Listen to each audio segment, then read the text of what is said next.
Hello everyone. I once again welcome you all to the Infinity Vision platform, and today we'll be discussing some of the questions which is related to your second chapter of class 9 standard, which is force and laws of motion. So I hope कि आपने first session के जितने भी questions वगैरह हैं आपने कर लिए हैं. Yes, रिद्धि, सांची, हार्दिक, जितने भी questions थे कर लिए थे सारे. ठीक है. So देखो, this session is continuity of what we have done in our previous sessions, है ना. तो हम previous session में जो जो हमने किया था उसका continuation है. So as of now we already know about NTSC examinations. NTSC examination is nothing but National Talent Search Examinations. It is conducted by NCERT. ठीक है. Those who is new to the platform, they must know that it is a scholarship based examinations that is held in the month of November or December. So depending upon the current situation, it may extend to January also, but you never know कि ये आगे और extension हो जाए. ठीक है. So and the syllabus of your NTSC is class 9th as well as class 10th whole syllabus. ठीक है. So जल्दी से हम थोड़ा सा एक प्रीव्यू दे देते हैं भाई. NTSC एग्जामिनेशंस के दो स्टेजेस हैं, स्टेज 1 एंड स्टेज 2. स्टेज 1 में क्या है, जितने भी क्वेश्चंस आते हैं उसमें से क्वालिफाई करोगे तो स्टेज 2 में जाओगे. And stage 1 and stage 2 both comprises of 200 marks, 200 questions, and each question would carry 1 marks. So that means कि you will be having in totality 200 marks to score. ठीक है. Stage 1 is your state level examination and stage 2 is your national level examination conducted by NCERT. Stage 1 क्या है भाई, state level का examination है. Okay. So again now the pattern क्या है, 200 question you will be getting. 200 में से math का पोर्शन आपका जो फर्स्ट टेस्ट होने वाला है उसमें you will be having 100 questions and each question would have one correct, each question would have 1 mark, so you'll be having 100 question, 100 marks to score. And second paper, which is a set paper, there would be no negative marking. You must know कि किसी में भी negative marking नहीं है, तो you must attempt all the paper, all the questions you must attempt. So set के में social studies, maths and science के आता है, and these are the questions, number of questions that they generally ask. ठीक है. और ये भी आपका 100 मार्क्स का होता है, and there is no negative marking, so you must attempt all the paper. ठीक है.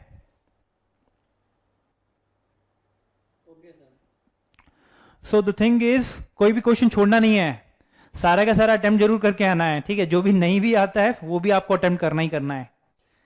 ओके. सिलेबस तो हम जानते ही हैं, सिलेबस दोनों होते हैं, क्लास 9th के एज वेल एज 10th का. ठीक है. Then comes the chapter that we are doing, that is force and laws of motion. तो हमने अभी तक क्या क्या पढ़ा है, yes Sanchi, tell me. Shubham, क्या क्या पढ़ा है हमने अभी तक इस चैप्टर में, क्या क्या पढ़ा है force and laws of motion में. Harshit, tell me.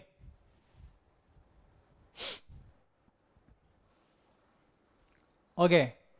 नमन, सिद्धांत, क्या क्या पढ़ा है हमने इस चैप्टर में, बताओ.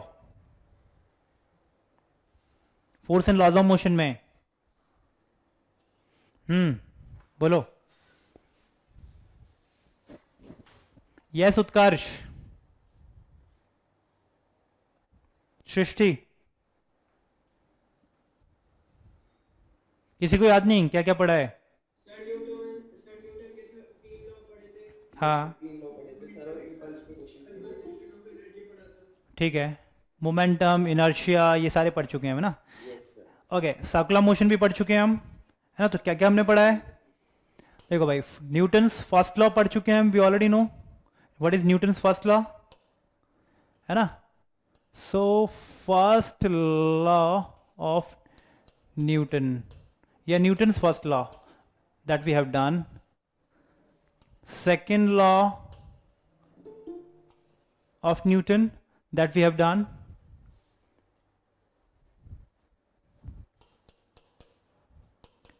And third law. Basically ये पूरे चैप्टर में ही आपको सिर्फ 3 लॉज ही पढ़ने थे.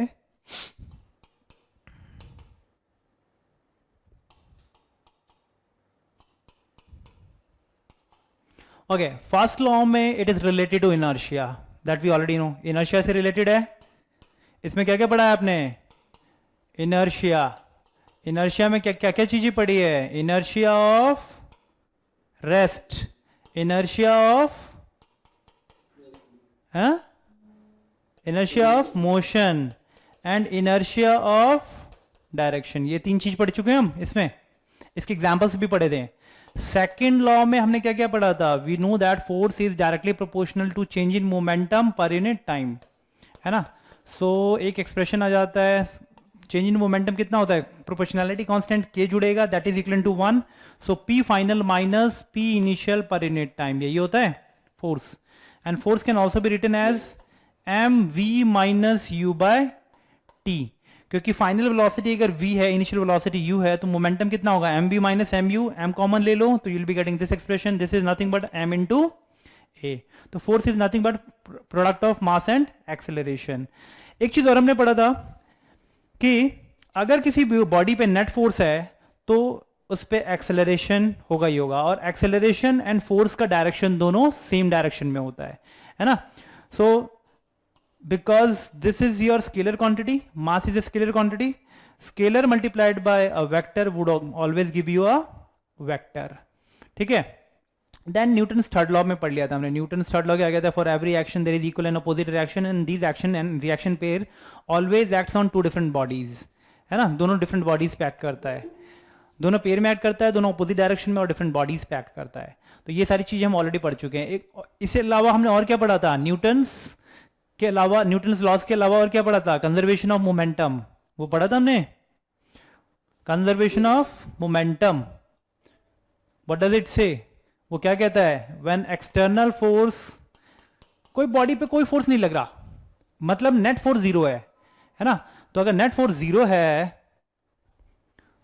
तो फोर्स तो होता है change in momentum, P final minus P initial per unit time, multiply करो इससे, what will be getting? P final minus P initial is equal to 0।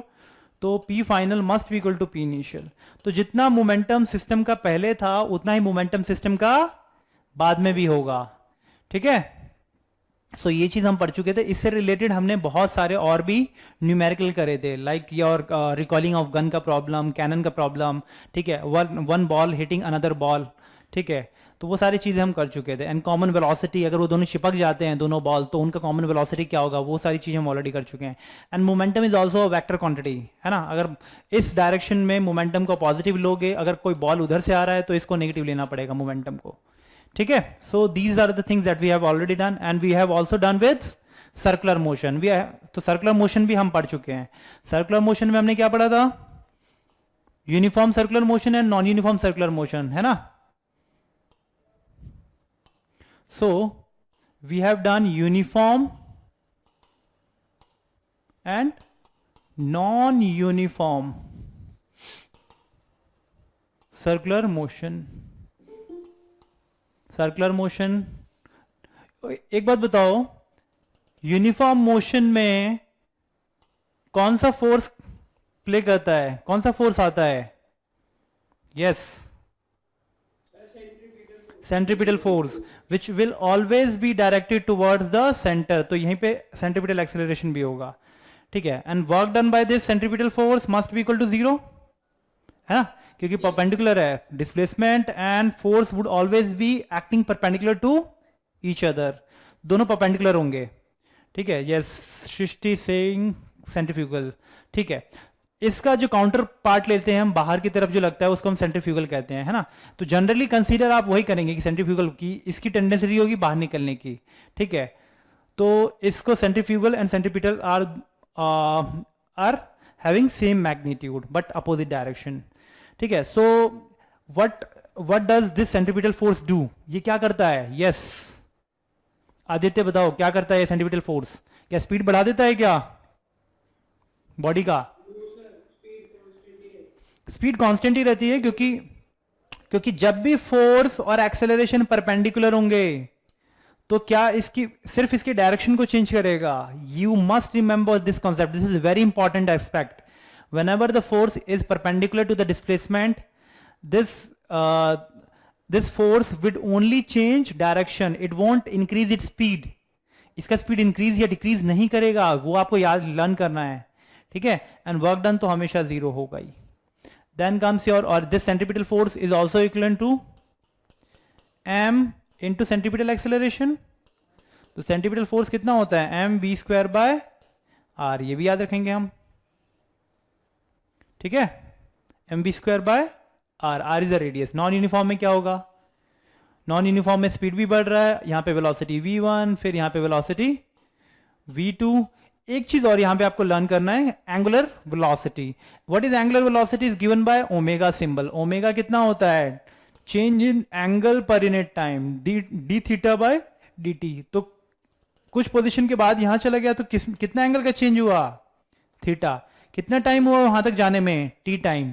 तो ओमेगा कितना होगा, D theta by D T. This is called angular velocity. This is also a vector quantity. Angular velocity की direction क्या होगी, it would be out of the plane if it is rotating like this. Anti clockwise जा रहा है तो ऐसे हाथ को करो, ऐसे जा रहा है एंटी क्लॉकवाइज, तो thumb will give you the direction of omega, angular velocity, ठीक है। अगर एंटी क्लॉकवाइज जा रहा है तो ऐसे, और क्लॉकवाइज जाता तो इनटू द प्लेन, तो ओमेगा की जो डायरेक्शन है इनटू द प्लेन है, ठीक है। और ओमेगा होता क्या है, angular velocity viz change in angle per unit time. इसका रिलेशन वेलोसिटी के साथ क्या होता है, v, you must know v is equal to omega into R, है ना। तो ये एक्सप्रेशन भी आप याद रखेंगे, v equal to omega R, this is called M V square by are.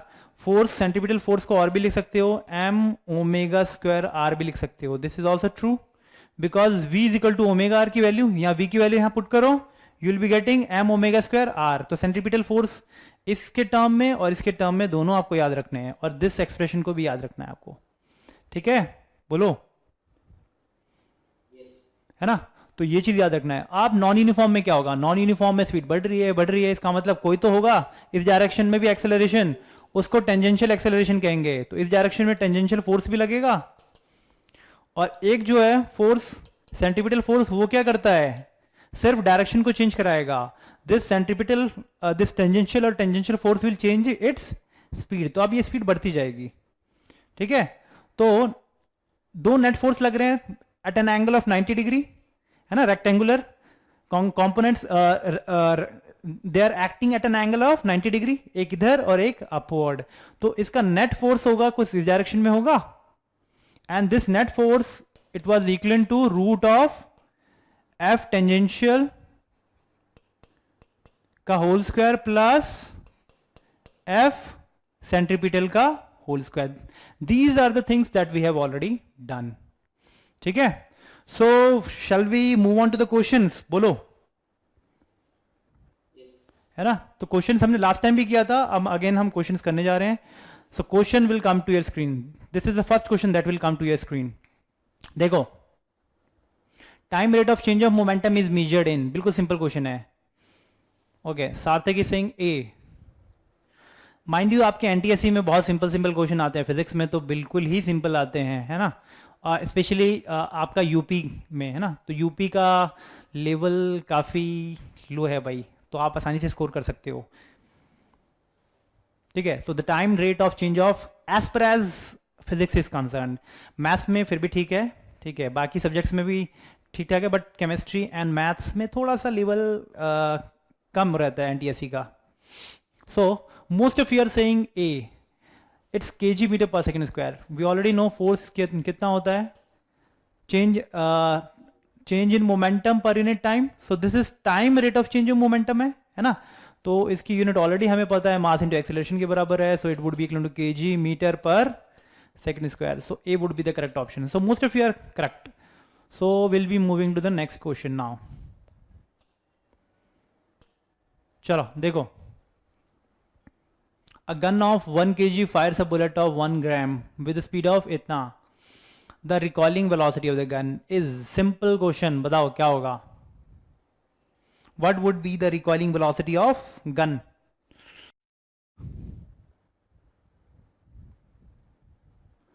So बताओ, जल्दी बताओ क्या होगा आंसर।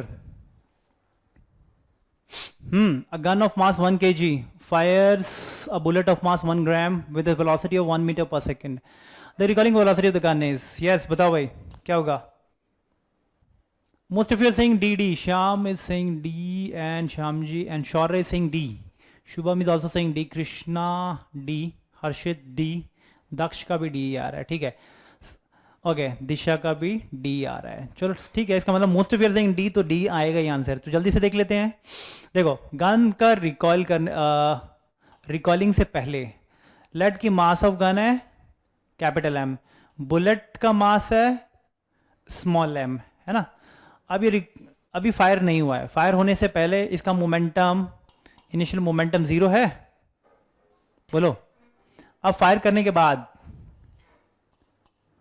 इसका मास तो m ही है. इसका वेलोसिटी लेट की v है, कि v वेलोसिटी से गया ये गन. पीछे भी जा सकता है, आगे भी जा सकता है, वी डोंट नो. बुलेट क्या है, आगे की तरफ गया स्मॉल m, कितने वेलोसिटी से? स्मॉल v से, है ना. तो अब इसका फाइनल मोमेंटम कितना है?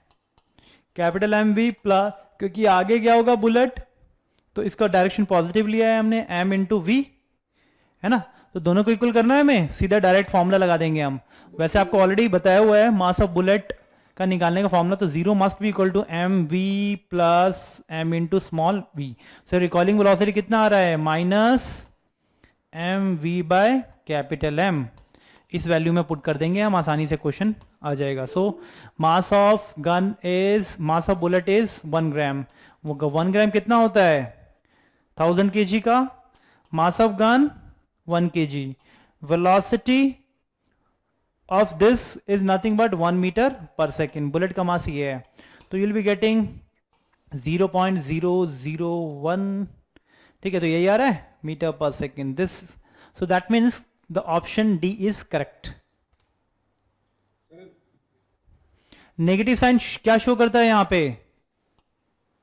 नेगेटिव साइन शोज दैट कि अगर बुलेट की डायरेक्शन इसको पॉजिटिव लिया था आपने, ठीक है, तो नेगेटिव साइन शोज दैट इसका मैग्नीट्यूड तो ये होगा 0.001, but negative sign shows that कि ये बुलेट, ये जो मास है गन है, पीछे रिकॉइल होगा, ठीक है. तो कुछ करने की जरूरत नहीं है, जो पैरामीटर हमें नहीं निकालना होता उसको एज इट इज रख देते हैं हम, ठीक है. तो जैसे जो पैरामीटर हमें नहीं जो हमें निकालना है उसको हम एज इट इज रख देते हैं, तो आसानी से हमें वैल्यू आ जाएगा, पॉजिटिव नेगेटिव. तो हमें डायरेक्शन भी फाइंड आउट कर सकते हैं उससे accordingly. I hope this question is clear to everyone. Yes Shyam.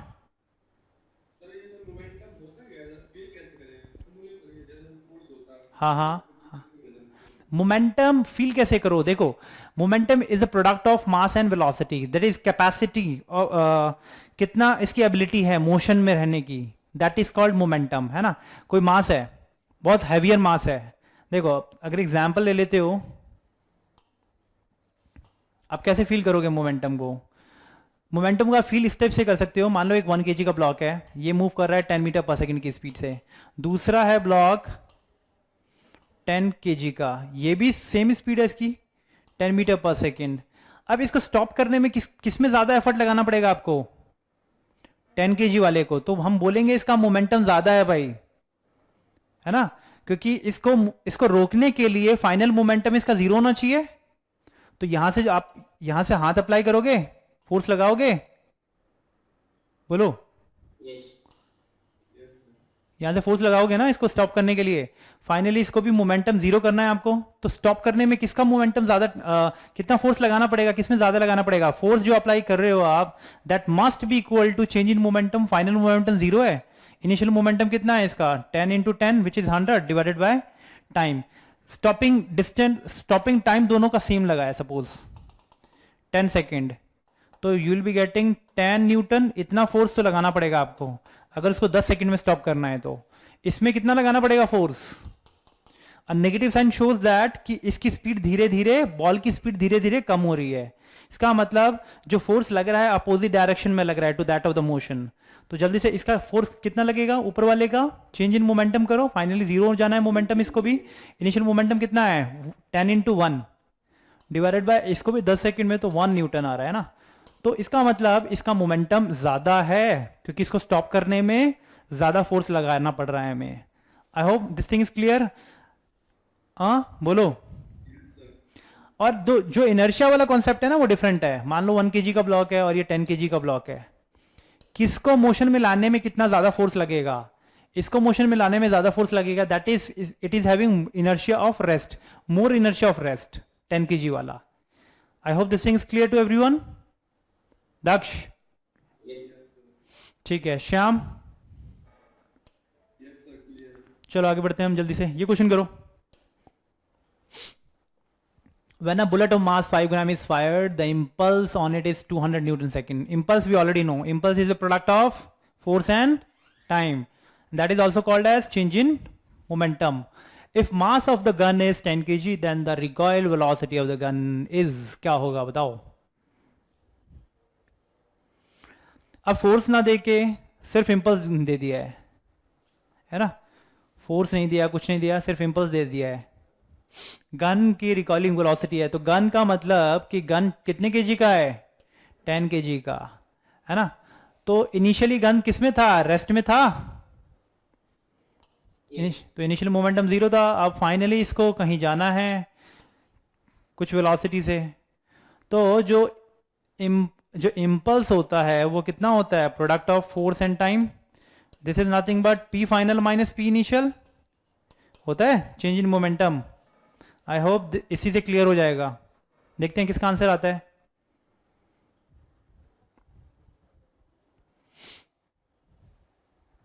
Sanchi कर रहे हो क्या क्वेश्चन.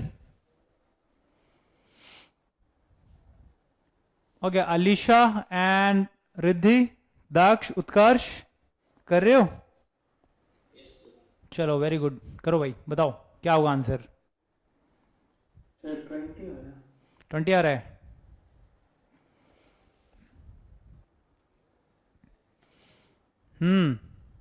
इसमें आप ये बताओ, बुलेट की जरूरत पड़ी क्या, बुलेट के मास की जरूरत पड़ी क्या.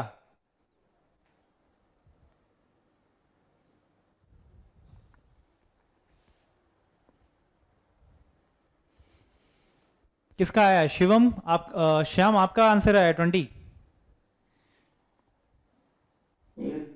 ठीक है. ओके, अखिल का ठीक है. सो देखो भाई, इनिशियल मोमेंटम ऑलरेडी 0 था. फाइनल मोमेंटम, लेट के बुलेट का फाइनल मोमेंटम कितना हो गया, 10 kg था. v वेलोसिटी से मूव करता है तो 10v है ना. फाइनल मोमेंटम ये हो गया क्योंकि पहले इनिशियल मोमेंटम रेस्ट में था, अब ये मोशन में आ गया होगा. बुलेट इंपल्स कितना लगा है, 200 न्यूटन. तो 200 न्यूटन किसके बराबर होगा, न्यूटन सेकेंड, क्योंकि ये इसका ऐसा यूनिट होता है, ये न्यूटन में होता है, ये टाइम सेकंड में होता है, तो न्यूटन सेकंड में भी आ जाएगा आंसर, या केजी मीटर पर सेकंड में भी या हो सकता है impulse. So this would be equal to P final. P final कितना है, 10v माइनस इनिशियल कितना था 0, तो कितना आ रहा है v, 20 मीटर पर सेकेंड. सिंपल क्वेश्चन था, बिल्कुल सिंपल, इसमें ज्यादा कुछ करना नहीं. श्याम का आ गया, ओके. अलीश का भी आ गया, ठीक है. मयंक का भी आ गया. अब तो मयंक अभी आप बहुत पीछे हो है ना, क्योंकि जनरली आप सबसे पहले आपका आंसर होता है, बट आप थोड़े से पीछे हो रहे हो. Okay, so shall we move on to the next question. I hope this question is clear to everyone. Aditya clear है ना. सिर्फ अब जब इंपल्स दे देता है तो इंपल्स भी याद रखना है. इससे रिलेटेड एक और चीज याद रखो. हाँ बोलो.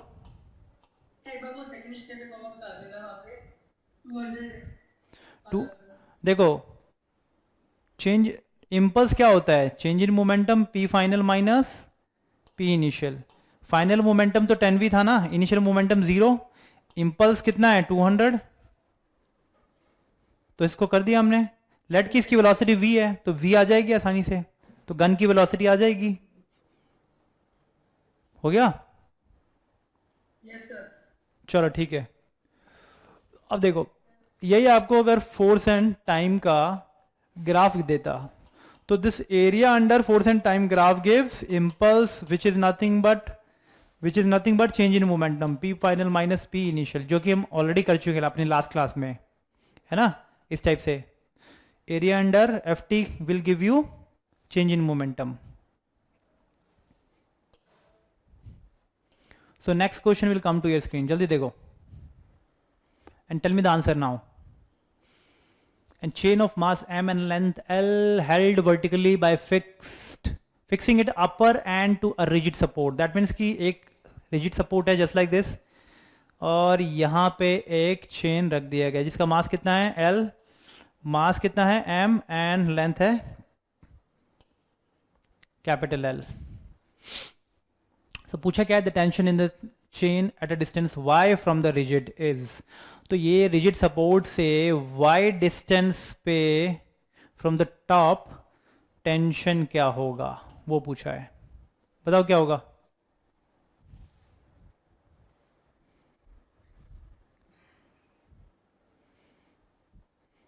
I hope question is clear to everyone. Naman.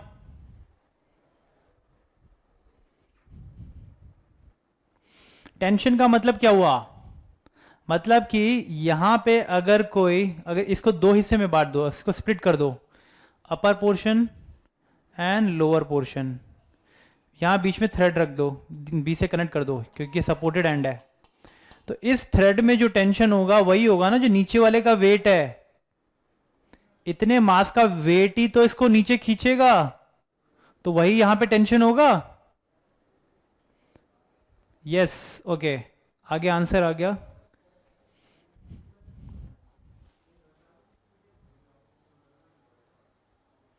हर्षित का आ गया. ओके ठीक है, हर्षित इज सेइंग सेकंड.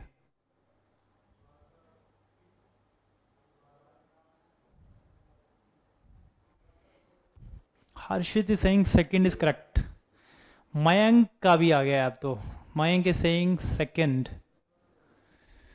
ठीक है, आई होप इसमें ज़्यादा टाइम लगना नहीं चाहिए क्योंकि सब कुछ आपको बता दिया. यहाँ पे टेंशन का मतलब ये कितने से खींच रहा होगा नीचे, तो ये इतने का वेट ही निकाल लो. इतने पोर्शन का वेट कितना होगा इस, वी नो दैट ना. सपोज करो इसका मास निकालना है मुझे, इतने, let it be M dash. This M dash कितना होगा, इतने पोर्शन का मास निकालना है. Let it be M dash. M dash कितना होगा, एल लेंथ का मास एम है, तो ये वाला लेंथ कितना है एल माइनस वाई है ना. तो एल माइनस वाई का कितना मास होगा, this would be M dash, और मल्टीप्लाइड बाय जी कर दूंगा मैं, तो वेट आ जाएगा कि इतना वेट से खींचेगा ये नीचे की तरफ, है ना. तो ये ऊपर वाला सपोर्ट को कितना फोर्स से ऊपर इसको हेल्ड करना पड़ेगा, इतना ही फोर्स. ठीक है, बोलो. इतने पोर्शन का वेट निकाला, पहले तो मास निकाल लो भाई, कितना होगा m. l लेंथ का मास m है, तो l माइनस वाई लेंथ का मास कितना होगा, दिस इज इट. तो mass multiplied by acceleration due to gravity, तो यह आएगा वेट, इतने लेंथ का वेट. तो इस पे, इस सपोर्ट पे ये कितने से नीचे जाना चाहेगा, तो इसको नीचे जाने नहीं दे रहा ना, तो यहां पे टेंशन लगेगा, वो टेंशन इतने के बराबर होगा. I hope this question is clear to everyone. Siddhant का भी आ गया. ठीक है, so will be moving to the next question. ठीक है, जल्दी से चलते हैं हम आगे.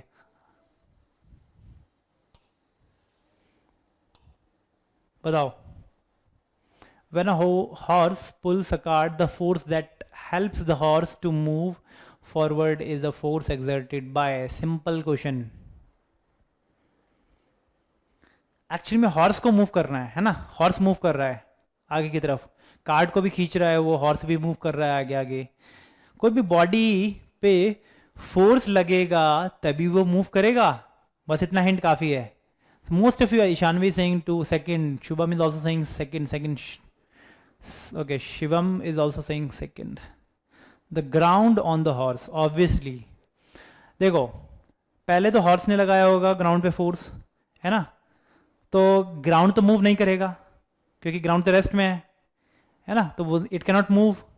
तो ग्राउंड काउंटर बैलेंस करता है, Newton's third law of motion.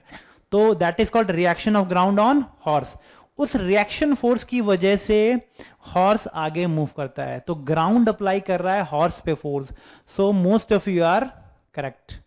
So I hope this question is clear to everyone. इसमें कंफ्यूजन कंफ्यूज मत हो जाना, है ना, क्योंकि किसी भी बॉडी पे फोर्स अगर लगेगा तभी भी वो मूव करेगा. वो फोर्स एक्सटर्नल एजेंट ही लगाता है, here in this particular case external agent is ground. So shall we move on to the next question? Yes, sir. चलो भाई नेक्स्ट क्वेश्चन आ गया आपकी स्क्रीन पे, बताओ.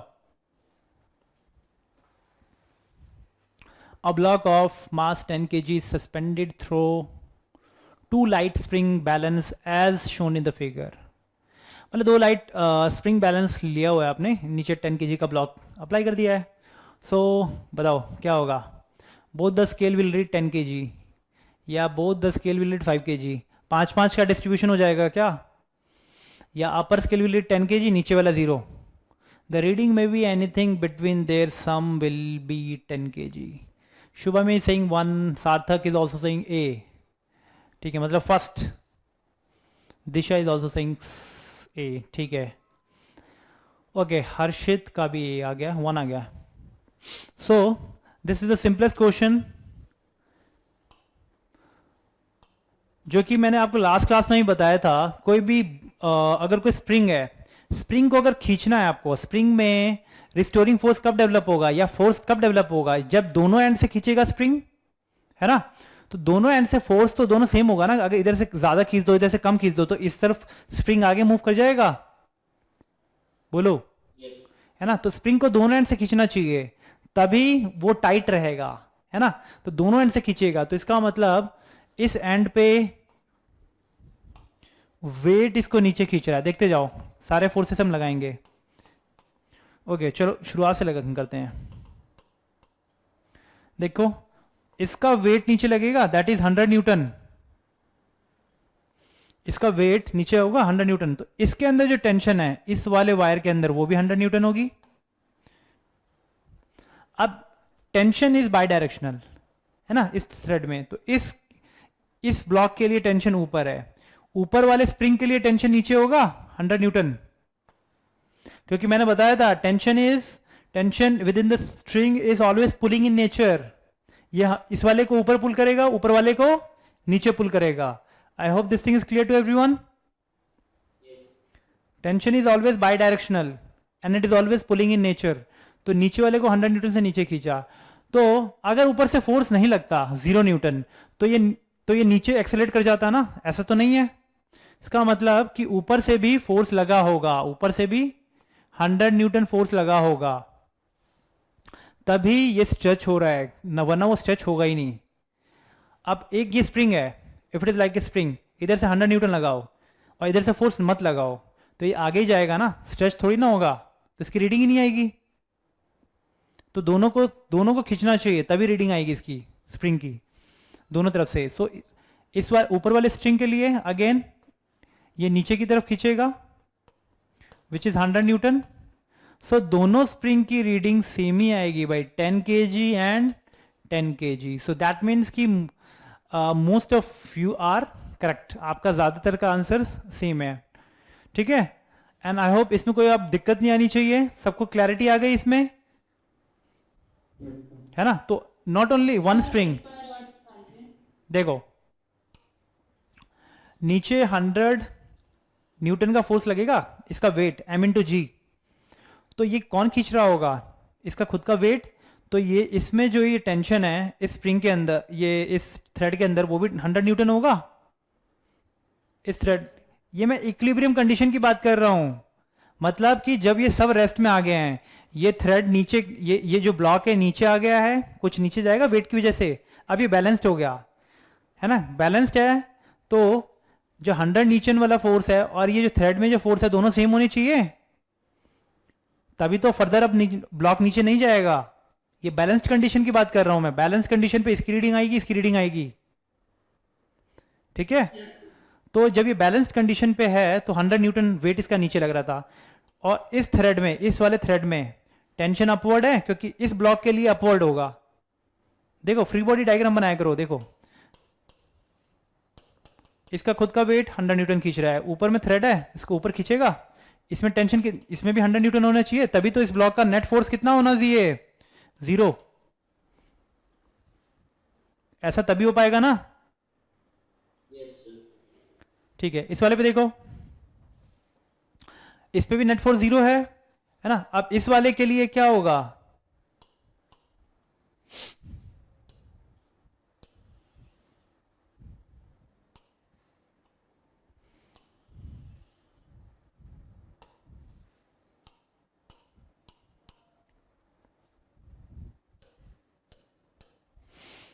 सो दैट मीन्स नीचे वाले ब्लॉक को टेंशन 100 न्यूटन से खींचेगा।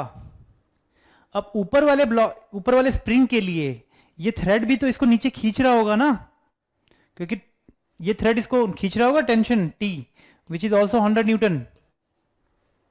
बोलो, एक थ्रेड में एक ही टेंशन होता है, दो टेंशन नहीं होते। एक थ्रेड में एक ही टेंशन होता है और ये मासलेस है, so tension would be 100 Newton, जो कि नीचे एक्ट कर रहा है। अब नीचे एक्ट कर रहा है, ऊपर से भी तो खींच रहा होगा कोई, तभी तो नहीं, अगर नहीं खींचता तो स्प्रिंग तो नीचे नहीं चला जाता। बोलो, and these two forces has to be equal. Equal नहीं होगा तो ये मोशन में आ जाएगा। कोई भी बॉडी पे अगर नेट फोर्स इक्वल नहीं होगा, मान लो स्प्रिंग है, ये स्प्रिंग है, यहां से आप 100 न्यूटन से खींचो, ठीक है, और यहां से खींचो 10 न्यूटन से, ठीक है, तो ये क्या मोशन में नहीं आएगा? बताओ, मोशन में नहीं आएगा, तो नेट फोर्स डाउनवर्ड नहीं जाएगा। ये कितने न्यूटन से? 80 न्यूटन से। Don't you think? तो ऐसा तो नहीं है, तो स्प्रिंग को तो मूव करे जाना चाहिए था। ओके, हाँ 90, तो स्प्रिंग को तो मूव कर जाना चाहिए था, है ना? तो स्प्रिंग क्या मूव कर रहा है? इसका मतलब स्प्रिंग पे नेट फोर्स 0 है। नाउ आई थिंक क्लियरिटी आ गई होगी। तो इसका मतलब ऊपर से भी 100 न्यूटन से खींच रहा होगा कोई ना कोई कुछ चीज। अब इस थ्रेड के अंदर भी 100 न्यूटन का ही फोर्स है, तो ऊपर वाले स्प्रिंग के लिए ये नीचे खींचेगा इसको अगेन 100 न्यूटन से, क्योंकि एक थ्रेड के अंदर टेंशन सेम ही होती है, ठीक है? अब क्लैरिटी आ गई सब में? बताओ। चलो भाई, हम आगे बढ़ते हैं हम जल्दी से। हाँ, ये क्वेश्चन करो। कई बार डायरेक्ट क्वेश्चन आ जाता है इस टाइप का, कई बार न्यूमेरिकल बेस में आता है, न्यूमेरिकल वैल्यू दे दी होगी आपको। A machine gun fires n bullet per second. Bullet fire कर रहा है मशीन गन, है ना? कितना? 1 सेकेंड में n बुलेट फायर करता है, and the mass of each bullet is m।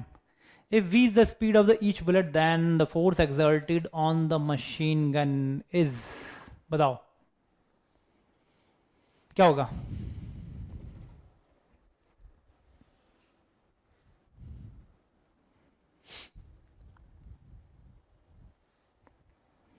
क्या होना चाहिए? सेम कॉन्सेप्ट लगाओ। 1 सेकंड में n बुलेट फायर करता है, 1 सेकंड में n बुलेट फायर करता है।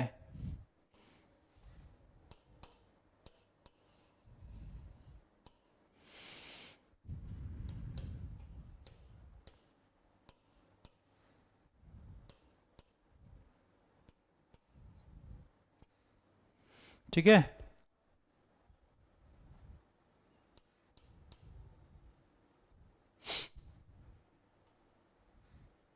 ओके, सो 1 सेकंड में, ओके, अखिल का आ गया answer. Akhil is saying NMV।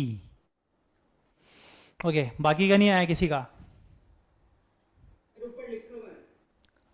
क्या लिखा हुआ है? अच्छा अच्छा, ठीक है, मयंक का भी ठीक है, सेकंड। ओके, सो देखो, अब ये बुलेट को का मोमेंटम चेंज करेगा तो इस पे फोर्स लगाएगा बुलेट, ये गन फोर्स लगा रहा होगा इस पे, तभी तो इसका मोमेंटम 0 से कितना हो जाएगा? v वेलोसिटी, है ना? इस पे फोर्स लगा रहा होगा ना कुछ। दिशा का भी आ गया, चलो NMB। शुभम का भी आ गया, ठीक है, very good. Okay, so bullet पे फोर्स लगाया F, तो रिकॉइलिंग फोर्स भी गन पे भी सेम ही लगेगा। अभी हम सिर्फ इसकी बात करते हैं ना। तो ये फोर्स जो है, जो बुलेट पे लग रहा है, तो ये बुलेट का मोमेंटम चेंज करा देता है। फाइनली इसको v वेलोसिटी से जाना है, स्मॉल m। इनिशियल वेलोसिटी कितनी है? 0। तो 1 सेकंड में एक ही बुलेट फायर हो रहा है, तो फोर्स कितना लगेगा? Change in momentum mv minus 0 divided by 1 second. बोलो, ये तो एक बुलेट की वजह से है, तो ऐसे नंबर ऑफ बुलेट्स कितने फायर हो रहे हैं 1 सेकंड में? n फायर हो रहे हैं ना, तो दिस वुड बी n। तो ऐसे बहुत सारे बुलेट्स होंगे ना, m number of bullets, n number of bullets fire हो रहे हैं एक सेकंड में, तो कितना मोमेंटम का चेंज हो रहा है, क्योंकि सबको v वेलोसिटी से जाना है, तो इनिशियल मोमेंटम सबका जीरो था, फाइनल मोमेंटम कितना होगा n m इंटू v, यही होगा फाइनल मोमेंटम सबका, क्योंकि एक बुलेट का mv होता है, तो n बुलेट का कितना होगा nmv, तो change in momentum per unit time, तो एक सेकंड में कितना फोर्स लगेगा nmv, तो इतना फोर्स कौन अप्लाई करेगा, गन, ठीक है। So the force exerted on the machine gun, force exerted on the machine भी कह सकते हो, या force exerted by machine gun, that is also the same nmv। I hope दोनों का मैग्नीट्यूड इतना होगा। It is clear to everyone, बोलो, है ना।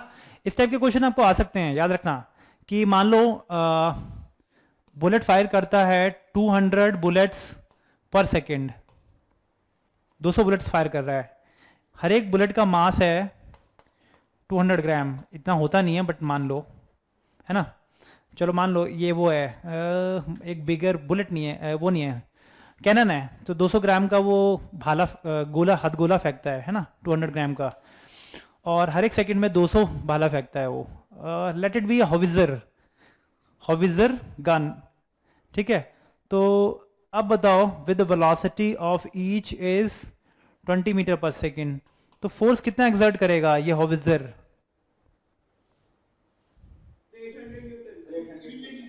800 न्यूटन। इसको सबसे पहले कन्वर्ट कर लेना मास को, ग्राम को केजी में, तो यूल बी गेटिंग कितना 200 बाय 1000 विच इज 1/5 kg, है ना। तो फोर्स कितना होगा nmv, n कितना है 200, मास कितना है 1/5 एंड v कितना है 20, 800 आ रहा है विच इज करेक्ट, ठीक है। तो इस टाइप से आप याद रखेंगे, ओके, ठीक है।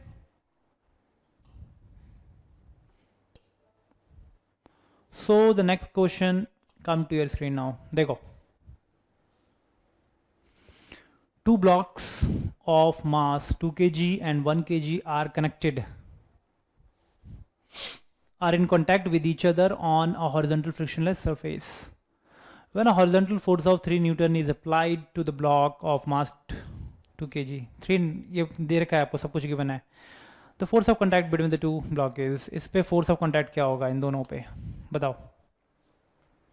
इस टाइप के क्वेश्चन हमने लास्ट सेशन में किए हैं, ठीक है। This is your 4th session, we have done such type of questions in our 3rd session, हमने 3rd सेशन में सारे क्वेश्चंस कर चुके हैं हम ऑलरेडी इस टाइप के। मयंक का आंसर आ गया second, that is 3 newton you are saying, कितना आएगा,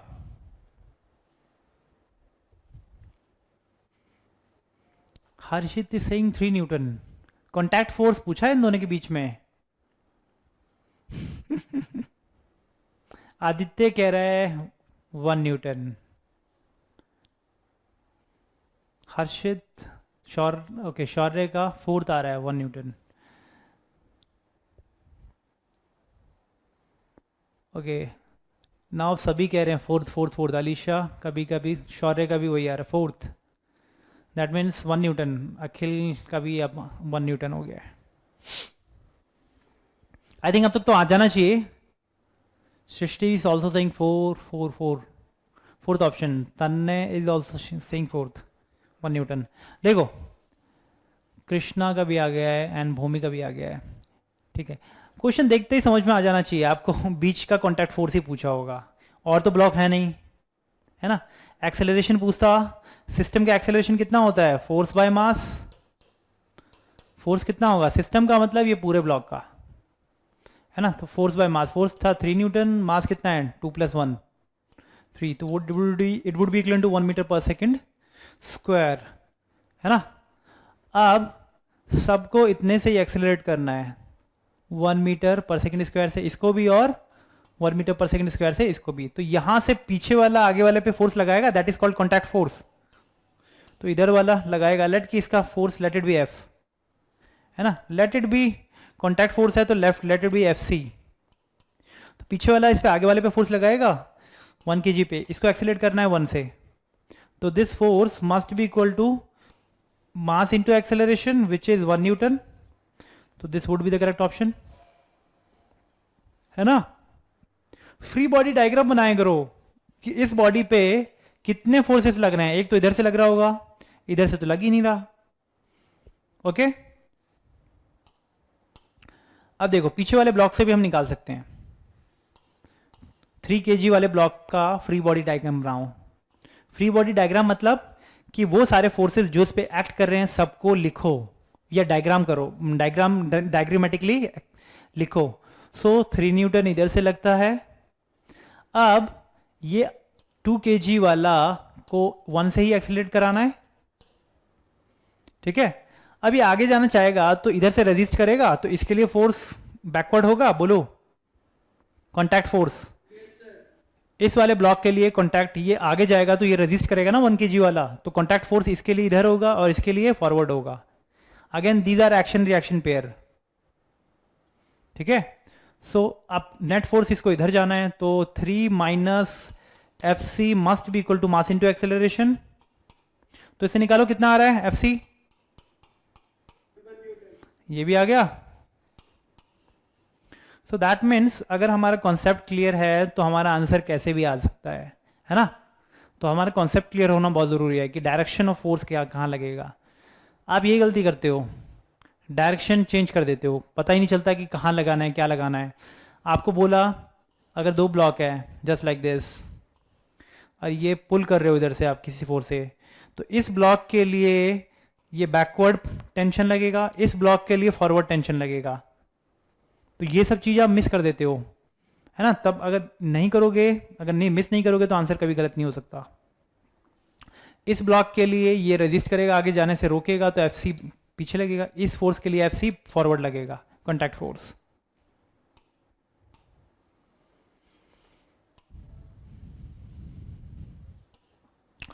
नेक्स्ट क्वेश्चन, देखो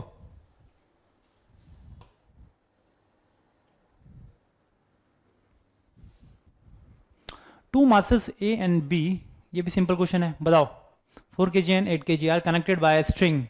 If 120 Newton is applied on bigger weight, okay, the tension in the figure is, क्या होगा इसमें टेंशन बताओ, कितना होगा टेंशन।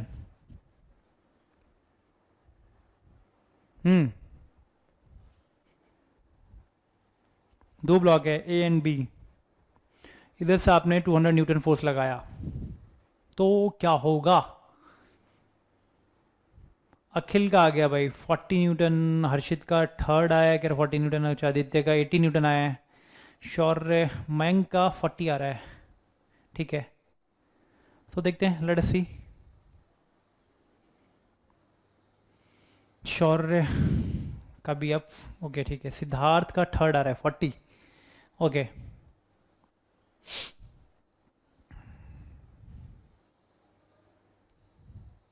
अव्यक्त का भी आ गया, अव्यक्त का चलो फाइनली आ गया एक, अव्यक्त ने भी अब थोड़ा रिस्पॉन्ड करना स्टार्ट किया है।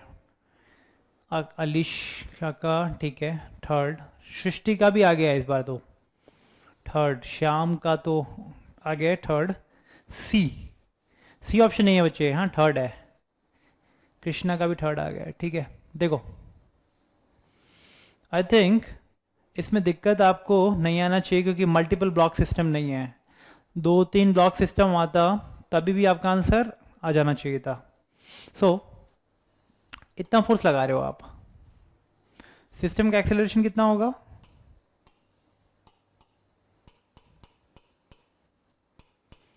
फोर्स बाय मास, फोर्स कितना लग रहा है 120, सिस्टम का मास कितना है 8 + 4 विच इज 12, तो 10 मीटर/सेकंड स्क्वायर, ये हमारा सिस्टम का एक्सेलरेशन आया है। सो इसका मतलब इसका भी एक्सेलरेशन 10 ही होगा, इसका भी एक्सेलरेशन 10 ही होगा। इस वाले ब्लॉक के लिए फ्री बॉडी डायग्राम बनाओ आप जल्दी से, क्योंकि हम दोनों मेथड से करेंगे, पीछे वाले आगे वाले ब्लॉक दोनों मेथड से करेंगे। 4 kg वाले ब्लॉक के लिए फ्री बॉडी डायग्राम बनाएं तो टेंशन वुड बी फॉरवर्ड कि बैकवर्ड? 4 kg वाले के लिए फॉरवर्ड। आई होप आप समझ में आ रहा होगा, क्योंकि ये वाला इसको खींचेगा ना तभी तो आगे जाएगा, ये है ना, थ्रेड इसको खींचेगा ना। किससे एक्सीलरेट कराना है? 10 से। तो distension must be equal to mass into acceleration, simple 40 newton. Question करने की भी जरूरत नहीं है, देखते ही समझ में आना चाहिए। 120/12 तो दैट मीन्स 10, तो यहाँ पे हो जाएगा mass into tension must be equal to mass into acceleration, तो 10 इंटू 40, सीधा आंसर है ना। सो ये तो था कि पीछे वाले ब्लॉक से आंसर आता है। आगे वाले ब्लॉक से क्या होगा बताओ, किस टाइप से करोगे? 120 माइनस 80 कर देंगे तो 40 आएगा। ठीक है, वेरी गुड। अगेन इसको एक्सीलरेट करना है 10 से, तो नेट फोर्स ये बताओ, इस केस में टेंशन ज्यादा बढ़ा है कि 120? 8 kg वाले पे तभी ना, तभी तो इधर एक्सीलरेट कर रहा है, तो इसका मतलब 120 net force is 120 minus T is equal to mass into acceleration. Mass कितना है 8, एक्सीलरेशन कितना है 10। ठीक है, तो अगेन इसे सॉल्व करो, कितना आ रहा है जल्दी करो बताओ। इससे भी वही आ रहा है? Yes sir. ठीक है,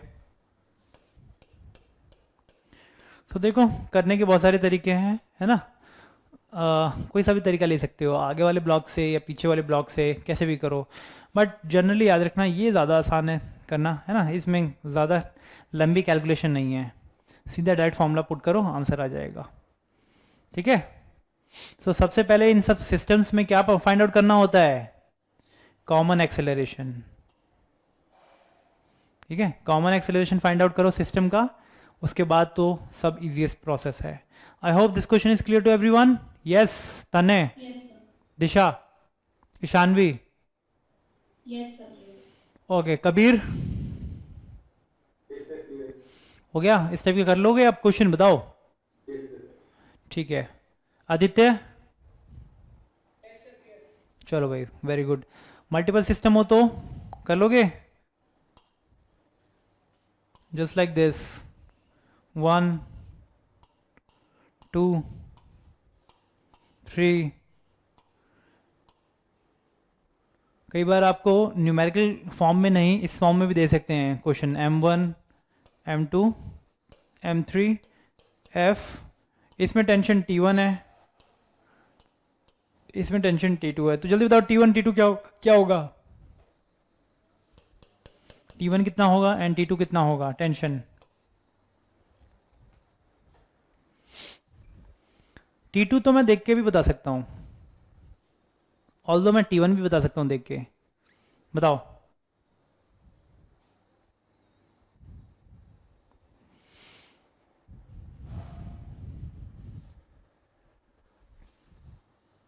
क्या होगा T2 T1 टेंशन?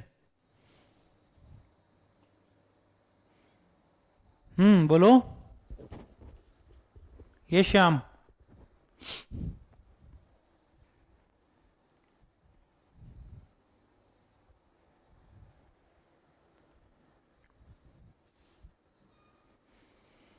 दक्ष, शानवी,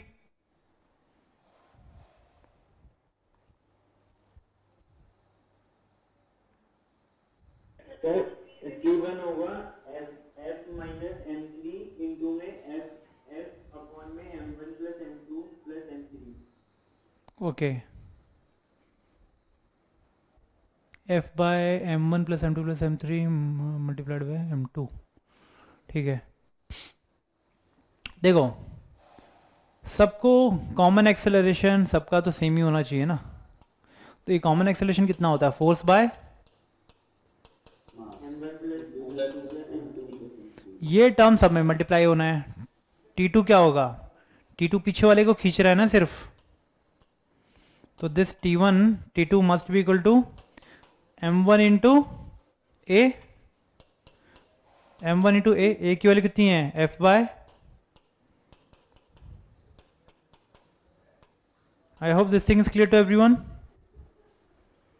बोलो. Yes, sir. T2 T1 कितना होगा? T1 को दोनों को खींचना है ना, पीछे वाले को. Yes, sir. M1 plus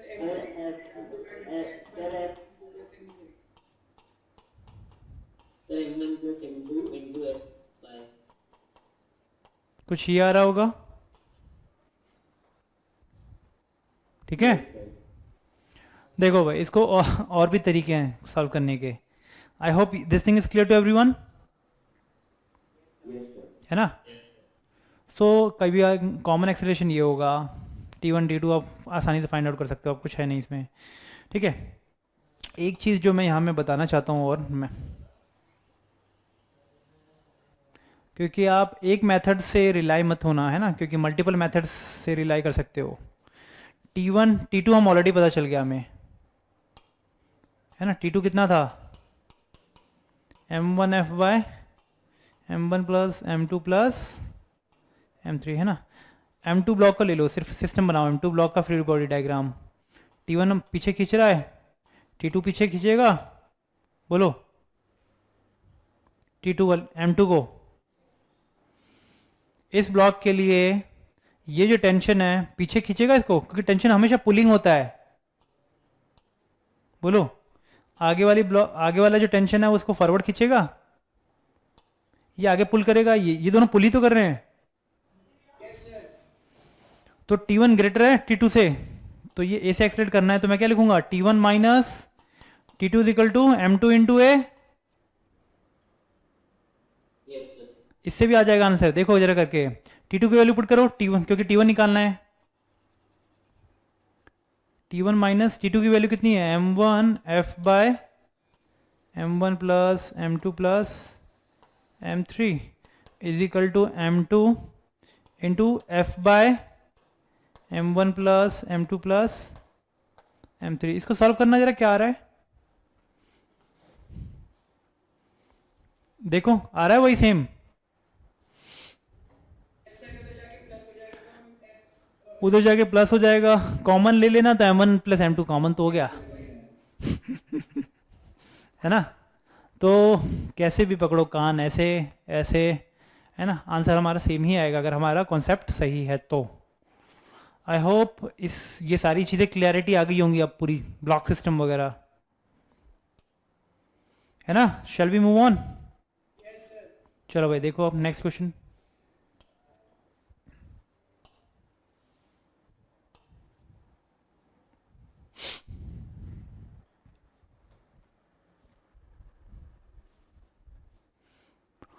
Two bodies of mass 6 kg and 4 kg are tied to the string as shown in the figure.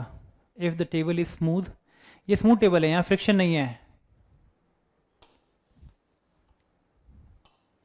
So that means this surface is frictionless. If the table is smooth and pulley is frictionless, ये भी frictionless है, then acceleration of 6 kg is, बताओ क्या होगा इसका acceleration क्या होगा. इस टाइप के क्वेश्चन लास्ट टाइम भी आपको बताया है. I think we have done such these questions in our last session. और we also know that the tension in the string is always single, है ना. There would be only one tension with in the string and this tension is always pulling in nature. इसको आगे पुल करेगा, इसको ऊपर पुल करेगा. ठीक है. और एक स्ट्रिंग के अंदर एक ही टेंशन होता है, क्योंकि स्ट्रिंग का मास आपने 0 लिया है.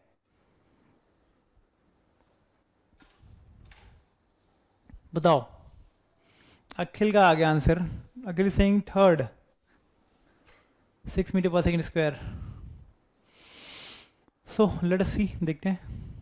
शौर्य का भी आ गया 6 मीटर पर सेकेंड स्क्वायर.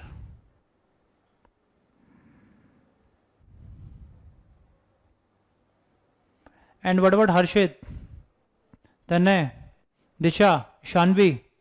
क्या होगा? करो इक्वेशन फॉर्म करो. आदित्य इक्वेशन फॉर्म करो जल्दी से. कोई बैकवर्ड फोर्स है क्या इसको खींचने वाला? फ्रिक्शन तो है ही नहीं. इसको फॉरवर्ड कौन लेके जाएगा? फ्री बॉडी डायग्राम बनाया करो। थर्ड, ओके ठीक है, शौर्य का थर्ड आ रहा है। 4 kg वाले पे फ्री बॉडी डायग्राम बनाओ। इसको खींचने वाला सिर्फ यही है, लटके इसकी एक्सेलरेशन ये है। 6 kg वाले को खींचने वाला कौन है? टेंशन ऊपर, 6 kg का वेट mg, 6 इंटू 10, 60 न्यूटन, ये नीचे खींचना है। इसको भी ए से ही एक्सेलरेट करना है, नीचे डाउनवर्ड, बोलो। क्योंकि इसको पीछे हेल्ड करने के लिए कोई फोर्स है नहीं, फ्रिक्शन इज जीरो बैकवर्ड, तो ये टेंशन जो है इसको फॉरवर्ड ही खींचेगा। और इसका केस क्या है? इसको नीचे जाना पड़ेगा क्योंकि इसका वेट इसको नीचे खींच रहा है। अब फॉर्मूला बनाओ एंड बताओ मुझे आंसर क्या आ रहा है। Most of you are saying C, and what about Shubham?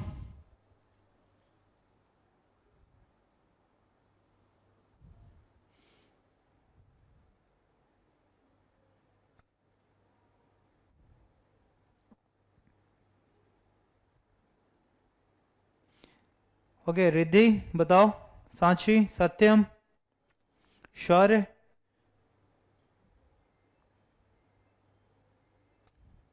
And वर्षा, क्या होगा आंसर? सिंपल है, इसमें इक्वेशन फॉर्म करो ना।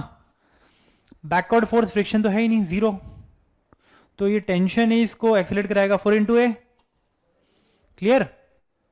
इसमें लगाओ इक्वेशन, इसको नीचे से, डोंट यू थिंक दोनों का एक्सेलरेशन सेम होगा? अगर ये एक्स डिस्टेंस नीचे जाएगा तो ये एक्स डिस्टेंस आगे जाना पड़ेगा इसको, ये नीचे जाएगा तो इसको आगे जाना पड़ेगा एक्स डिस्टेंस। इसकी जितनी वेलोसिटी होगी, क्योंकि this is a type of constant relation, constant motion है ये। कांस्टेंट मतलब एक का मोशन दूसरे के मोशन पे डिपेंड करता है, इसका मोशन इस पे डिपेंड करता है और इसका मोशन इस पे डिपेंड करता है, कांस्टेंट है, ठीक है। So these are the constant motion question, such type of constant motion questions have different bodies whose motion is affected by other bodies, है ना। तो इन दोनों का मोशन एक दूसरे के मोशन से अफेक्टेड है, तो इसका एक्सेलरेशन जो होगा वो भी इसका एक्सेलरेशन सेम होगा।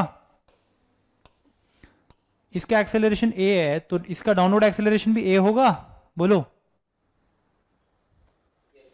है ना। लेट इट बी ए, बाद में निकाल लेंगे, फाइंड आउट कर लेंगे। पूछा क्या? एक्सेलरेशन पूछा है और 6 kg ब्लॉक, ऑल दोनों का सेम ही एक्सेलरेशन होगा।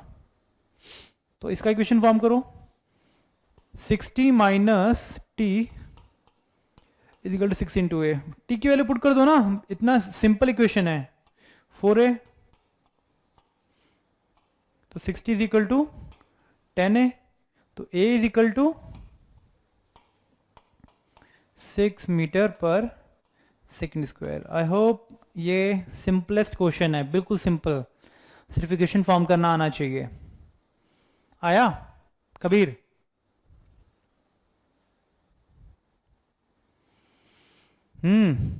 दक्ष, दिक्कत है इसमें कोई इक्वेशन फॉर्म करने में? इस ब्लॉक को नीचे जाना है तो 60 को t से ज्यादा ग्रेटर होना पड़ेगा ना, तभी तो ये नीचे से एक्सलेट करेगा ए से, बोलो मयंक, है ना। और इसको टेंशन इसको खींचेगा, तो आप थोड़ा कंफ्यूज मत हो, मतलब टेंशन का मतलब हो कि ये तनाव इसके अंदर जो है, इसके अंदर अगर थोड़ा सा तनाव होगा वो 4 kg ब्लॉक को फॉरवर्ड खींचेगा। इसमें जो तनाव है इसको ऊपर खींचने टेंडेंसी इसकी, ये नीचे जाएगा तो डोंट यू थिंक ये इसको रेजिस्ट करेगा जाने से, तो इसलिए टेंशन की वैल्यू ऊपर होगी ना इसके लिए। इसलिए बोला है टेंशन किसी भी ब्लॉक के लिए पुलिंग होता है, पुलिंग इन नेचर। इसको टेंशन ऊपर है, ऊपर पुल करेगा, इसका टेंशन इस तरफ है, इधर पुल करेगा, थ्रेड इधर है, इधर पुल करेगा, थ्रेड ऊपर है, ऊपर पुल करेगा, सिंपल। तो हमेशा पुलिंग होगा, ठीक है। बाकी तो सिंपल है, इक्वेशन फॉर्म कर दो, T is equal to m into A, and net force 60 is greater than tension, तो 60 minus T must be equal to mass into acceleration. ठीक है, आया ये क्वेश्चन, बताओ। ठीक है, अच्छा एक ही को आया है, बाकी को सर आ गया। सर आ गया। चलो very good.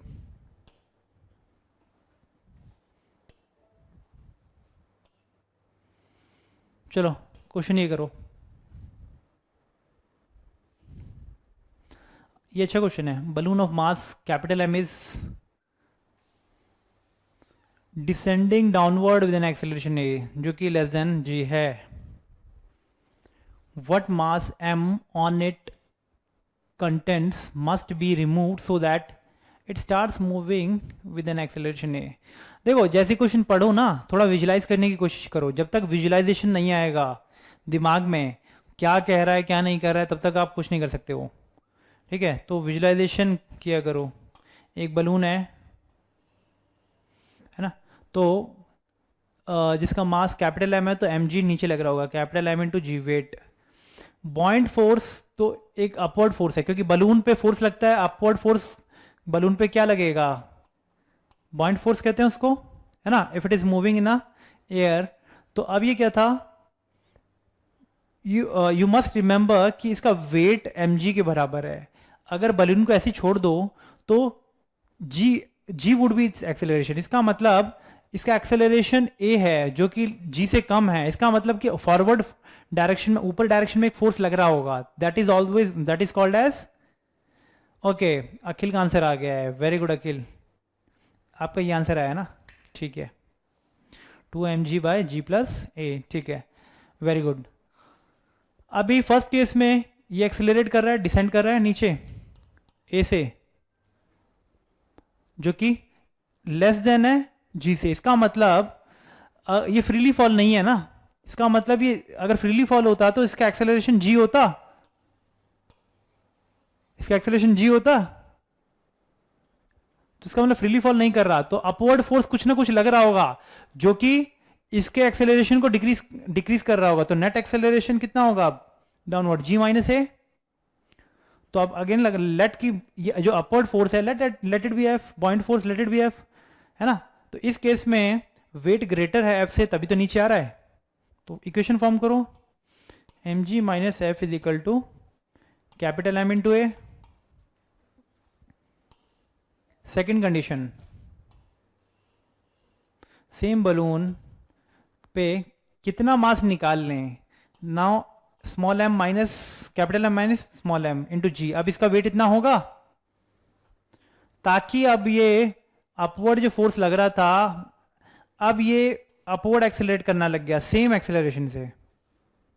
Sir content remove करने से फोर्स क्यों लगने लगेगी ऊपर? क्या चीज? सर ये ऊपर एक्सेलरेट तभी करेगा जब इसके नीचे से फोर्स लग रही है, तो लेकिन आपसे पूछा है कि उसकी कंटेंट्स में से क्या रिमूव करना, कितना मास रिमूव करना चाहिए, तो मास रिमूव करने से ऊपर क्यों फोर्स लगने लगेगी? मास रिमूव करने से वेट घट गया ना नीचे, डाउनवर्ड फोर्स। Yes sir. देख लो एग्जाम्पल, देखो जल्दी से, एक और मैं एग्जाम्पल ले लेता हूं।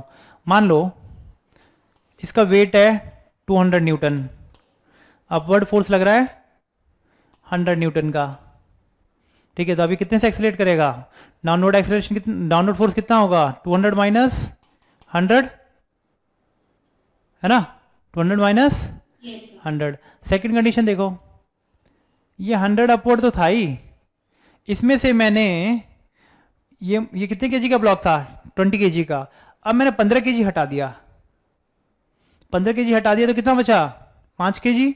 तो अब डाउनवर्ड फोर्स कितना हो गया, 50 न्यूटन का, 50 न्यूटन। है ना। तो अब ये ऊपर एक्सेलरेट करेगा ना। सो हम सपोज कर रहे हैं कि पहले से उस पे ऊपर फोर्स लग रही है। ऊपर पे सपोज नहीं कर रहे बच्चे, क्योंकि अगर ये फ्रीली फॉल होता तो सिर्फ बलून पे सिर्फ एक ही फोर्स लगता, वेट, और ये इसको नीचे लेके आता।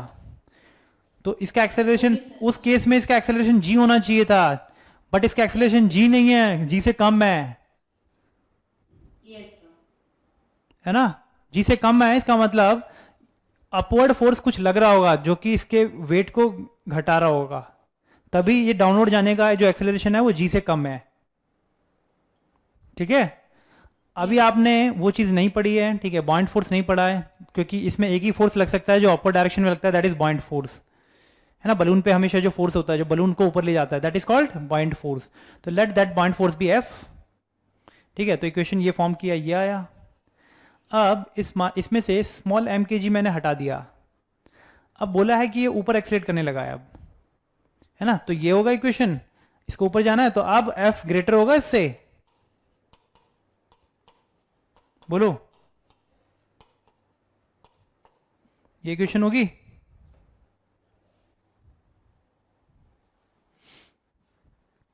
ये वाला फोर्स इससे अब ग्रेटर है तभी तो ऊपर जा रहा है।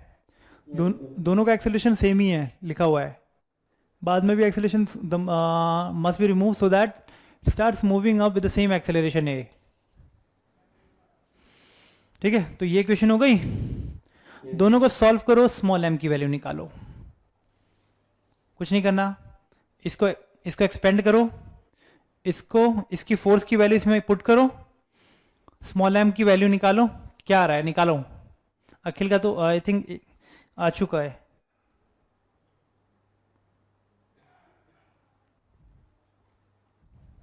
बताओ क्या होगा।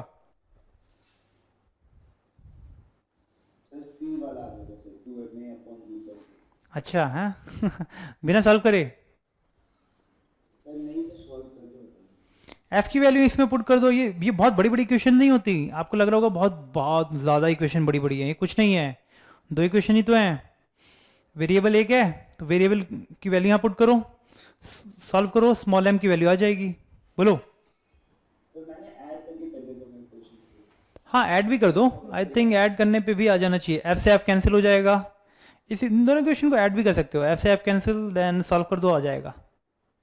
Yes sir. कुछ भी करो, you can do whatever method because you are having two equations 1 and 2, you can do whatever to get the value of small m, ठीक है। यस दिशा सॉल्व करो, कितना आ रहा है। बहुत आसान है, अब करो इसको। दिस इज एम जी, ये उधर, ये एफ उधर ले जाएंगे तो क्या होगा, एम जी माइनस एम में इज इक्वल टू एफ, है ना। इसकी वैल्यू यहाँ पुट कर दो, एफ की वैल्यू यहाँ पे, इसकी वैल्यू कितनी होगी यहाँ पे, एम जी माइनस एम में। इसको फर्दर वो कर सकते हो आप, एक्सपेंड, इसको भी एक्सपेंड कर दो ना सॉल्व, आई थिंक आ जाना चाहिए। बहुत सिंपल इक्वेशन है। कितना आ रहा है,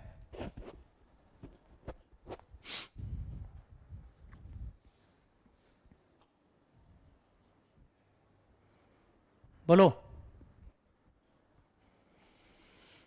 यस मैंग क्या आ रहा है।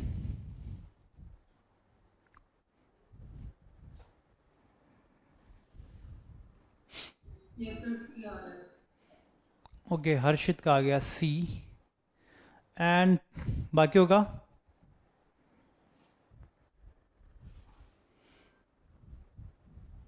बोलो। ईशानवी क्या आ गया आंसर, क्या आया। सर वही सॉल्व कट गया सब कुछ आगे। कट गया है, no I don't think so, कटेगा तो नहीं, कुछ कुछ कटना चाहिए, आई थिंक कटना तो नहीं चाहिए पूरा।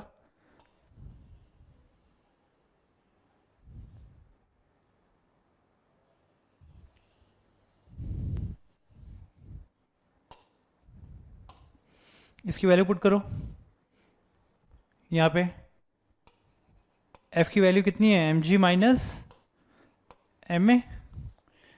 इसको फर्दर सॉल्व करो, अंदर एम इंटू जी प्लस स्मॉल एम जी, ये आएगा ना। ये तो बिल्कुल सिंपल इक्वेशन है, बोलो ये आया। ओके सो एम जी से एम जी कैंसिल, बस ये आ गया। ओके इसको हम इधर ले आते हैं, स्मॉल एम सर मैंने साइन गलत लगा दिया। जी प्लस ए कैपिटल एम, ये उधर जाएगा तो 2m आ जाएगा, एंड स्मॉल एम, ये तो कुछ नहीं था इक्वेशन। यस सर, ठीक है। सॉल्व करो, थोड़ा सा हैबिट बनाओ, प्रैक्टिस करने की, क्वेश्चंस वगैरह की, ठीक है। So I hope this question is clear to everyone. ये अच्छा क्वेश्चन भी था, है ना, कि क्या कितना मास रिमूव कर ले ताकि अब वो ऊपर चलने लग जाए, एक्सेलरेट करने लग जाए, ठीक है। और एक्सेलरेशन भी कई बार आपको गिवन होगा, कई बार एक्सेलरेशन ये जी की वैल्यू गिवन होगी g/2, तभी भी कर लोगे। जब डाउनवर्ड एक्सेलरेट कर रहा था g/2 से, हटा दिया, कितना मास हटा दे ताकि वो ऊपर एक्सेलरेट करने लग जाए g/2 से। एक्सेलरेशन की वैल्यू सिर्फ यहाँ पे g/2 पुट करनी है, तो what will B the answer, 2mg/2 plus g/a, यही हो जाएगा, 2 से 2 कैंसिल, सो mg/g+a। ओके, अच्छा a की वैल्यू भी पुट करनी है ना, ठीक है, तो आई थिंक वैल्यू पुट कर लोगे। Yes sir. चलो, so next question is this, बताओ, ये भी अच्छा क्वेश्चन है।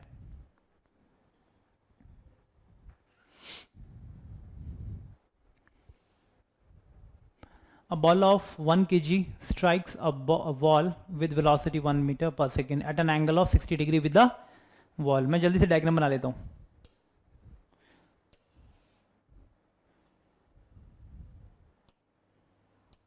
ऐसे हिट किया होगा, फिर बॉल ऐसे निकल गया होगा, है ना, इस टाइप से आया हुआ। तो दिस, ये वाला एंगल 60 डिग्री गिवन है आपको। हिट किया बॉल और ऐसे निकल गया। कितने की स्पीड है बॉल की, 1 मीटर पर second, and reflect at the same angle. इसका मतलब reflect at the same angle का मतलब कि एनर्जी कंजर्वेशन हो रहा है, मतलब एनर्जी का लॉस नहीं हो रहा। तो रिफ्लेक्ट करने के बाद भी इसकी स्पीड सेम ही होगी, सेम एंगल पे निकल रहा है, तो इसका मतलब कोई भी लॉस नहीं हो रहा। आप बताओ, if it remains in contact with the wall, wall के साथ कॉन्टैक्ट में रहता है कितने सेकंड के लिए, 0.1 सेकेंड, तो द फोर्स इज, क्या होगा फोर्स, कितना इम्पार्ट कर रहा है फोर्स इस पे, बोलो।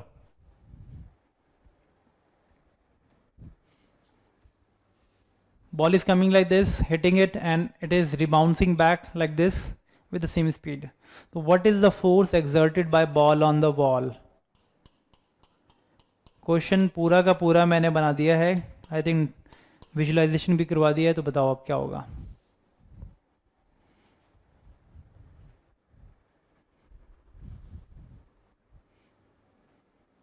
यस मयंक,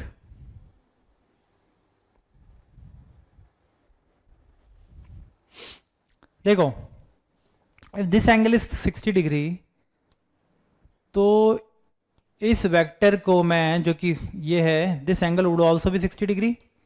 दो रेक्टेंगुलर कोऑर्डिनेट्स में बांट सकता हूं मैं। ये अगर 1 है तो this would B 1 cos 60 degree. Projectile motion में आपने पढ़ा होगा, वेलोसिटी वेक्टर को दो रेक्टेंगुलर कंपोनेंट्स में बांट सकते हैं हम। ये अगर 1 है तो ये वाला 1 cos 60 डिग्री और ये वाला 1 sin 60 degree. I hope this thing is clear.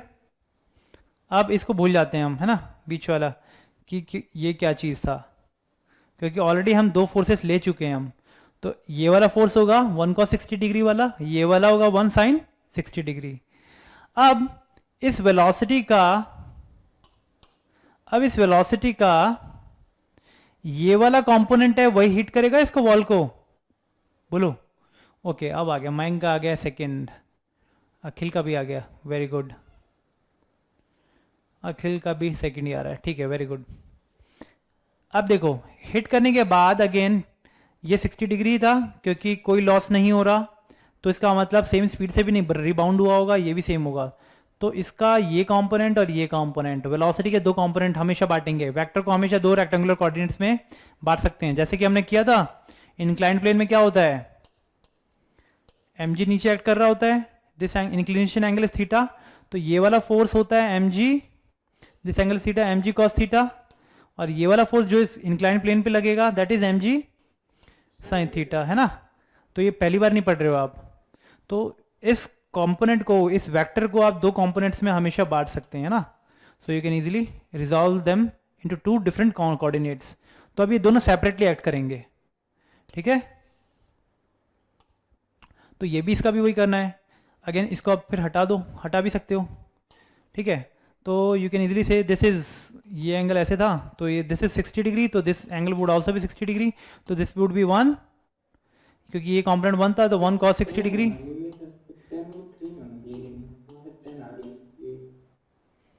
ठीक है, so this you are getting. अब बॉल का सिर्फ ये वाला जो कंपोनेंट है यही इसको हिट करेगा एंड ये रिबाउंड कराएगा, बोलो। आई थिंक बॉल का ये कंपोनेंट तो कांस्टेंट है,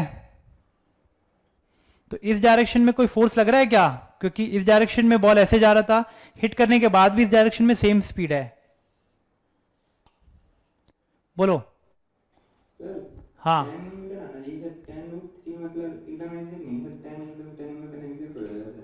ओके, देखो पहले देखो क्वेश्चन, देखो आप थोड़ा समझने की कोशिश करो। ये बॉल आ रहा है जस्ट लाइक दिस, तो इसके दो कंपोनेंट है।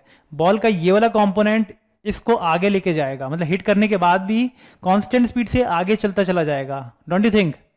और at the same time ball hit भी कर रहा है वॉल को, कितने की स्पीड से? 1 cos 60 डिग्री, और ये कितना है? 1 sin 60 डिग्री, और रिबाउंड कितने से हुआ? 1 sin 60 डिग्री। तो डोंट यू थिंक इसी डायरेक्शन में फोर्स लगा होगा, वर्टिकल डायरेक्शन में, बोलो। इस डायरेक्शन में कोई फोर्स लगा होगा बॉल पे, क्योंकि स्पीड तो पहले भी वही थी अभी भी वही है, स्पीड तो कांस्टेंट है, डायरेक्शन भी चेंज नहीं हुआ। तो इस डायरेक्शन में कोई फोर्स लग रहा होगा? नहीं। तो बॉल ने फोर्स इसी डायरेक्शन पे वॉल पे लगाया होगा, फिर वॉल भी सेम फोर्स लगाएगा इस पे, ठीक है। तो वो फोर्स कितना होता है? Change in momentum per unit time, है ना, P final minus P initial per unit time होगा, बोलो। फाइनल मोमेंटम, इसका मास कितना है? 1। तो इसका वर्टिकल कंपोनेंट, ठीक है, तो इसका जो हॉरिजॉन्टल कंपोनेंट है उसका कोई लेना देना नहीं है इसमें, तो इसको आप हटा भी सकते हो सीधा डायरेक्ट, है ना, क्योंकि वर्टिकल डायरेक्शन में तो कोई, हॉरिजॉन्टल डायरेक्शन में तो कोई स्पीड गई नहीं है। इस लाइक की बॉल ऐसे आया और हिट करके ऐसे चला गया, ठीक है। सो चेंज इन मोमेंटम कितना होगा? P final minus P initial. P final कितना है? 1 kg इंटू 1 sin 60 डिग्री।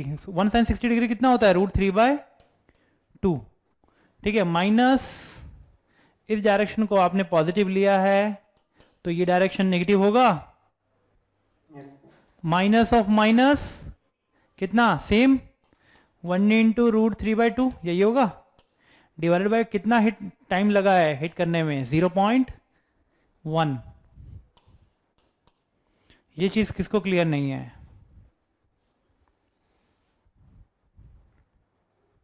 बताओ, is it clear?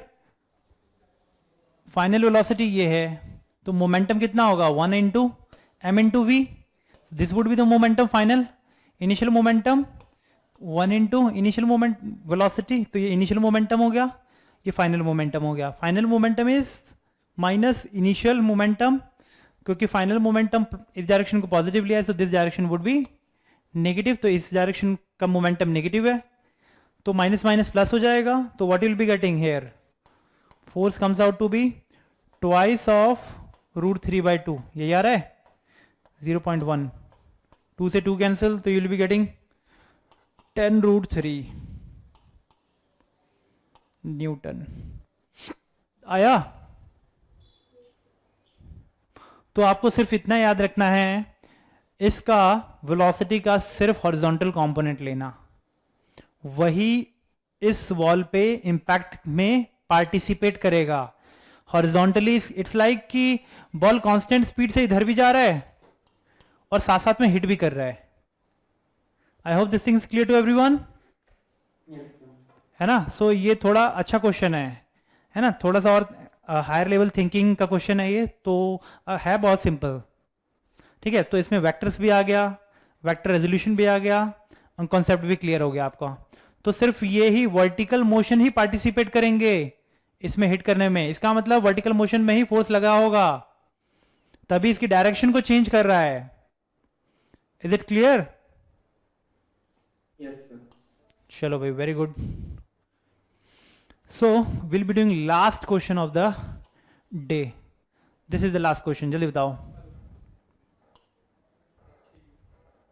A block of mass 2 kg is placed on a rough surface which is force कितना given है, rough surface पे आपने force लगाया 10 Newton is applied on a block as shown in figure. The friction force acting on the block is, friction force कितना add करेगा भाई, friction इसको resist करेगा आगे जाने से. Coefficient of friction is given to you which is 0.6. तो tell me the answer क्या होगा बताओ.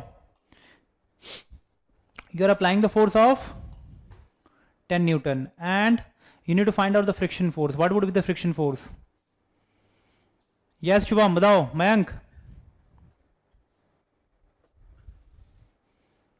we already know friction क्या होता है. Friction always opposes the relative motion between the two surfaces in contact. तो ये आगे जाना चाहेगा तो फ्रिक्शन इसको अपोज करेगा बैकवर्ड डायरेक्शन में. बताओ तो क्या होगा answer. What would be the answer. Siddha okay. Samriddhi Singh 12 newton. Mayank is also saying 12 newton. ठीक है देखते हैं.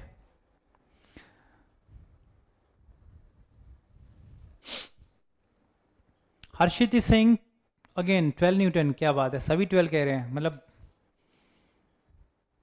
सृष्टि का भी वही बी 12 न्यूटन. अच्छा ऐसा है क्या, मतलब आप फ्रिक्शन, ये फ्रिक्शन ज़्यादा लग रहा है, फ्रिक्शन बैकवर्ड ये ज़्यादा लग रहा है 12 न्यूटन का, और आप लगा रहे हो 10 न्यूटन का, तो ये अपने आप ही पीछे जाएगा.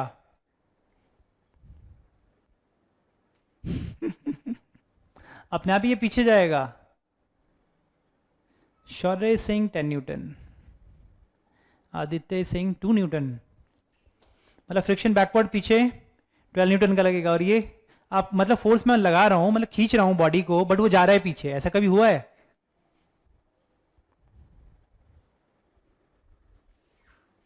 दो ही कंडीशन हो सकती है. अगर मैं फोर्स लगाऊं तो या तो वो नहीं, वो वहीं रुका रहेगा, या तो वो मूव करेगा. 2 newton. Most of you are saying 2 newton. So let us see first. देखो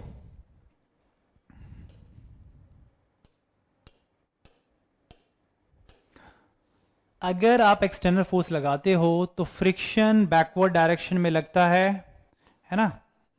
this friction always acts in the backward direction. तो ये बैकवर्ड डायरेक्शन में फ्रिक्शन आपका एक्ट करेगा, and this friction late it be F R. ठीक है.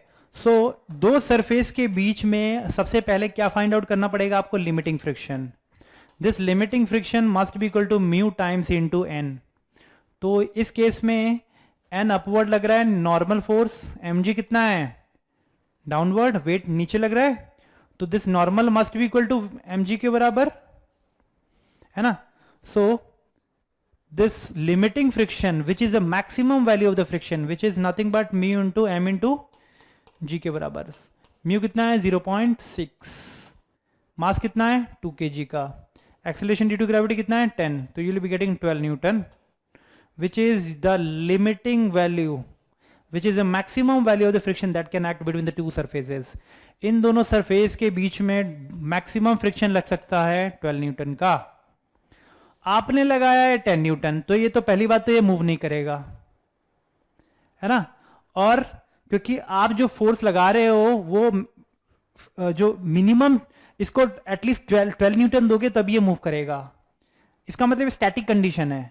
Static condition में वो मूव नहीं करेगा. इसका मतलब अगर आप यहां से 10 न्यूटन लगाते हो तो बैकवर्ड फ्रिक्शन भी 10 न्यूटन का ही होगा, और ये स्टैटिक फ्रिक्शन लगता है ना. लिमिटिंग फ्रिक्शन कितनी है 12 न्यूटन.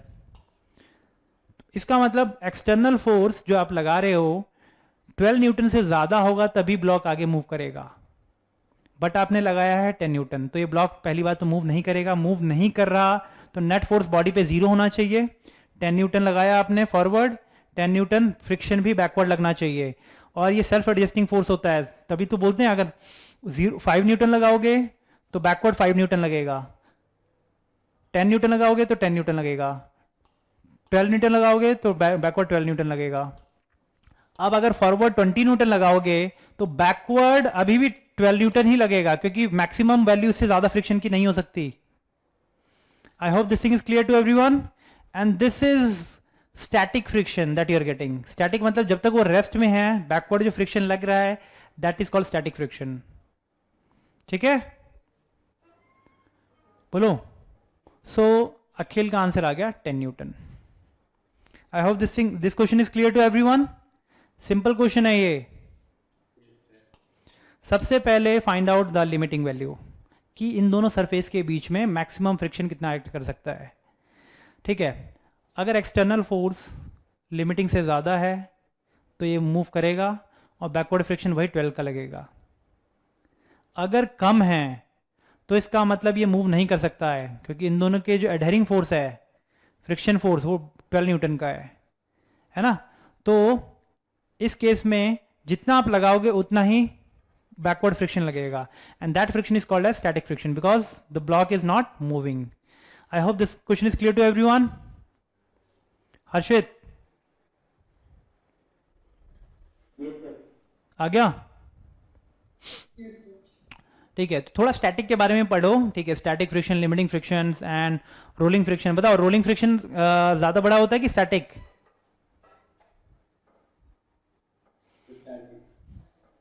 यस, स्टैटिक ज्यादा बड़ा होता है ना. मतलब स्टैटिक मतलब स्लाइड कर रहे हो आप इसको.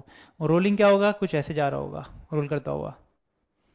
ठीक है, तो it was rotating like this. ये रोटेट करता हुआ जा रहा होगा ऐसे, मतलब फॉरवर्ड भी जा रहा है प्लस रोटेट भी कर रहा है. This is called rolling.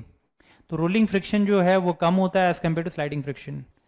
Okay, so with this your laws of motion chapter is over. So will be doing the next chapter of your 9th standard which is gravitation. I hope अभी तक सारी चीजें clear है, है ना. So and do practice the previous year questions that came in your NTSC examinations. तो उसका practice करते रहो साथ साथ में. ओके, सो आज का सेशन हम यही ओवर करते हैं. Take care everyone. ओके, चलो टेक केयर.